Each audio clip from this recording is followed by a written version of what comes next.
I'm Logan Crawford, and right now on Spotlight, we're exploring a wonderful book. It's written by a powerful author. Her name is Janine Ellis Fynn, and the name of the book is Memory in the Mirror. This powerful narrative details one woman's transformative journey towards the heart of God, showcasing how suffering and pain can lead to profound healing. We're delighted to have this very talented author join us here today on Spotlight. We thank the team at Prime 7 Media for helping us put her in the spotlight today. And we ask viewers like you to support authors like her by subscribing to our channel and by purchasing her wonderful book. The links are below this interview. Janine, great to see you here today on Spotlight. Great to be here. Thank you, Logan. It's a pleasure to have you on the show. Tell me what inspired you to share your deeply personal journey in Memory in the Mirror. I've always wanted to write my story because I've been through some pretty unique experiences, quite traumatic experiences, just in the hope that I could reach other people who are maybe going through similar situations, facing unbelievable heartbreak, and just to instill a sense of hope and just remind them that through my journey, I found restoration and healing, and through my faith in Jesus Christ. And yeah, just that it would be a book that that it would resonate with others. Absolutely. There are a lot of challenges that people face today. Some are different than in the past. Let's go through some of those. Date rape is something that primarily women obviously deal with, and it can be quite horrific because, it's a crime that often goes unreported. Tell us about how people cope with this kind of challenge. Yeah, it does. Well, for a start, what I did was I internalized it completely. I just shut down and I didn't tell a soul. And what I'd like to say to any readers of my book is to, if you ever go through that experience, and it's so prolific now, I know of so many just in my daughter's life, some of her friends have gone through it at the age of sort of 16, 17, 18. And they also just keep quiet because there's an enormous amount of shame that goes on. Mm. And I myself just blamed, I sort of thought to myself, well, it's my fault. I must just keep quiet. And I want to just say, don't keep quiet, report it. I wish I had reported it and Right. that the guy, responsible could have been, called to rights. So yeah, it's very distressing how frequently it happens these days. Yeah. Who should someone go to if they feel like they've been wronged like this? Should they confide in a friend? Do you think they should go to authorities? Do you think they should go to their clergy member? Tell me how you think the best way to deal I with something I like think that is. all of the above. I think everything you've mentioned, Logan. I think firstly they should report it, which takes a lot of courage. Mm, I lack the courage in doing that. And I think because it happens to youngsters in their teens where they're struggling with self-esteem issues, they don't have confidence in themselves, so they don't think they can go and report it. And the scary thing is that they don't think they'll be believed, because it often is a question of his word against your word, yeah. sort of thing.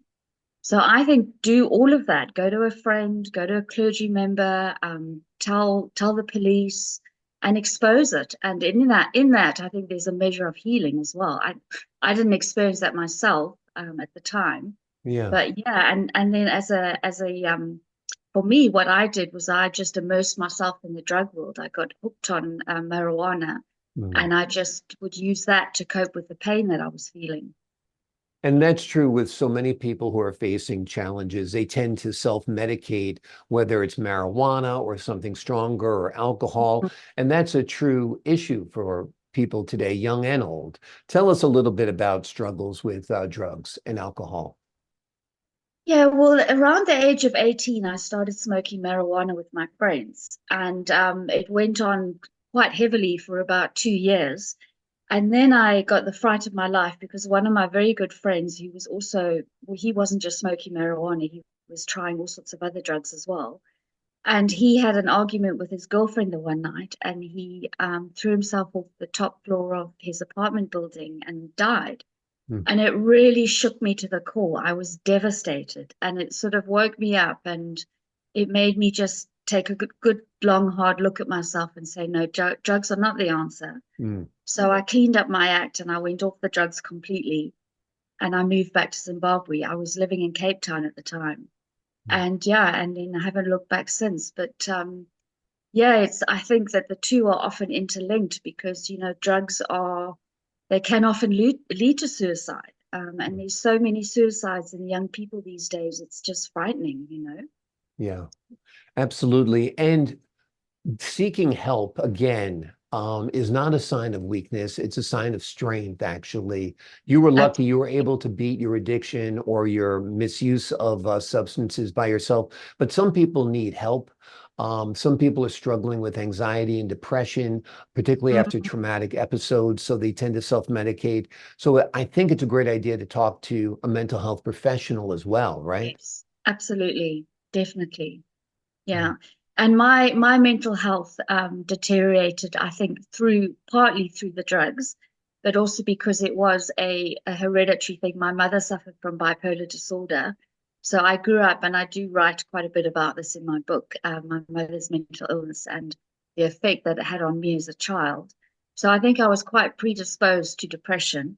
Mm. But I was only much later on in life diagnosed with bipolar disorder, Mm. which only my very close friends and family know about because I learned very quickly through my mother's mental illness that the stigmatism is still very much there. We have advanced quite substantially since the old days where mental illness was just never discussed. It's now, discussed quite openly, but there is still a big stigma between someone who has bipolar disorder or schizophrenia and someone who has depression and anxiety. Like I tend to tell people that I've just got depression and anxiety because it's almost like okay to have that, Right. but not okay to have bipolar because if you do, then you're crazy or a lunatic. Mm.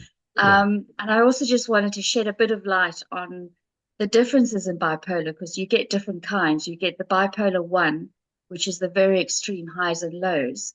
And then you get bipolar 2, which is a milder version of it and is more mood swings.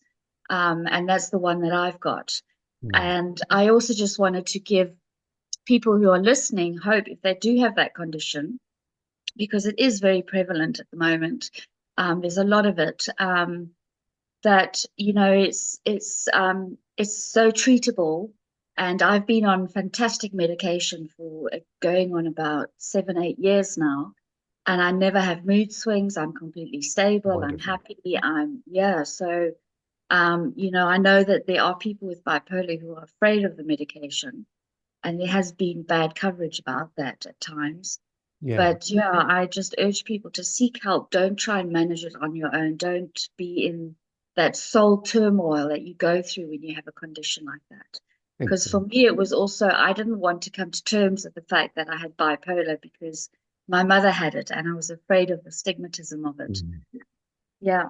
Yeah, it's good to destigmatize mental illness because all of us have some degree of mental illness, whether it's depression or anxiety on, a low level or a high level. And I think we'd see less horrible things happening in our society if mental health was addressed more forthrightly.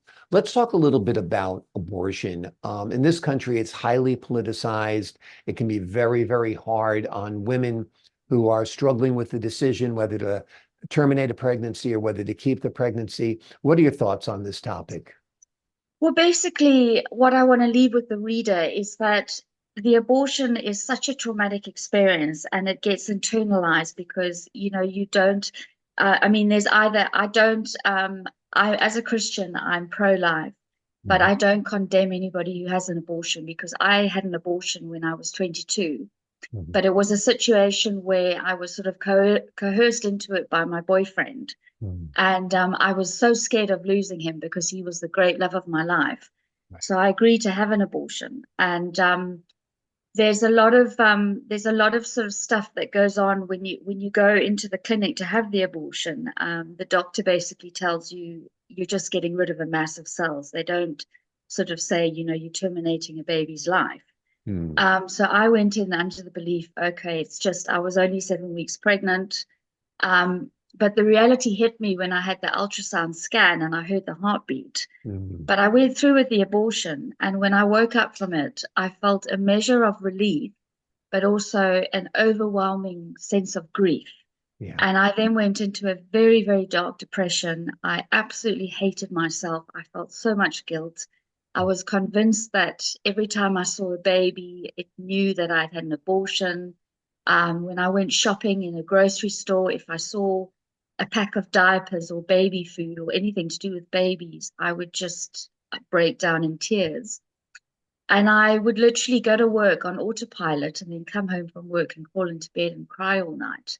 Mm. And it actually, I just unraveled over the next few years. And then when my boyfriend and I actually eventually broke up, I just became very suicidal. I couldn't deal with the guilt, and I went through a suicide attempt. And I wasn't obviously wasn't successful. But in my book, I also talk about how I found healing from the abortion through my local church. And I was able to forgive myself and ask the baby's forgiveness. And I was able to find total healing and restoration. And now I can openly talk about it. Whereas for many years, for about 20 years, I just kept it hidden. It was this awful, shameful secret. Yeah. And I think, I do know of a few women who've had a couple of abortions and they've never spoken about it. And they say they're okay, but I want to shed a bit of light on the turmoil that goes on and the guilt and the shame, and that it's not just the baby's life that is lost, the mother's, it just rips through your soul. It really Yeah. does. Yeah, there's a great sense of loss. I've heard that expressed by many, many women who've gone through that experience. And it is something that certainly people want to avoid, if at all possible, because of the psychological impact, like you said. We're glad you found help. I'm glad you talked about it. I'm glad you unburdened yourself by sharing your secret and getting help. And your book is going to be a shining beacon to folks who are looking for some hope. And that hope primarily comes from faith. The name of the book is Memory in the Mirror. It is a powerful narrative that details one woman's transformative journey towards the heart of God, showcasing how suffering and pain can eventually lead to profound healing. Thank you so much for joining us here today. It's been my pleasure. Thank you, Logan. I appreciate your time, Janine. And to the folks at home, I'm Logan Crawford, thanking you for your time this time. Until next time on Spotlight.